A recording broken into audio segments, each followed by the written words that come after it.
उद्धव ठाकरेंनी संवादाची लाईन कापली, माझ्यासाठी मातोश्रीचे दरवाजे बंद केले, माझा फोनही घेतला नाही अशी माहिती उपमुख्यमंत्री देवेंद्र फडणवीसांनी दिली आहे। झी 24 तासच्या टू द पॉइंट मध्ये त्यांनी ही माहिती दिली आहे। तर यावर उद्धव ठाकरेंना विचारलं असता त्यांनी हात जोडून जय महाराष्ट्र अशी प्रतिक्रिया दिली आहे।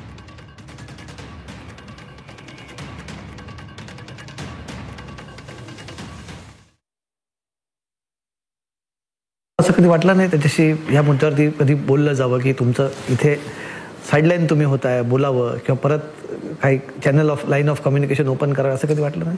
त्यांनी लाईन कापली ना, माझी लाईन सुरू होती, त्यांनी कापली। त्यांनी माझ्याकरता मातोश्रीचे दरवाजे बंद केले, त्यांनी माझा फोन देखील घेतला नाही।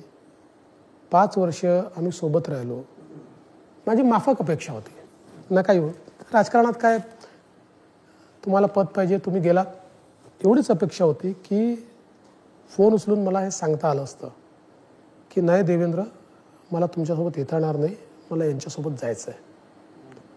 पण 5 वर्ष ज्या व्यक्तींनी अर्ध्या रात्री तुमचा फोन घेतला, तुम्ही जे म्हटलं ते झेललं, कधी खाली पडू दिलं नाही, तुम्ही जे सांगितलं ते केलं, त्या व्यक्तीचा फोनही तुम्ही घेणार नाही।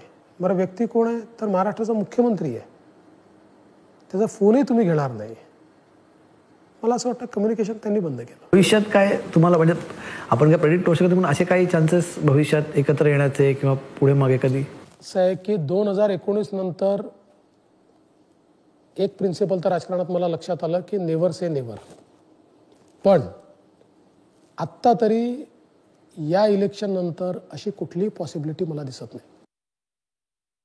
सर, फक्त फडणवीसांचा एक प्रश्न आहे, ते म्हणतात तुम्ही आणि ते एकत्र येऊ शकता। जय महाराष्ट्र, जय महाराष्ट्र, जय महाराष्ट्र।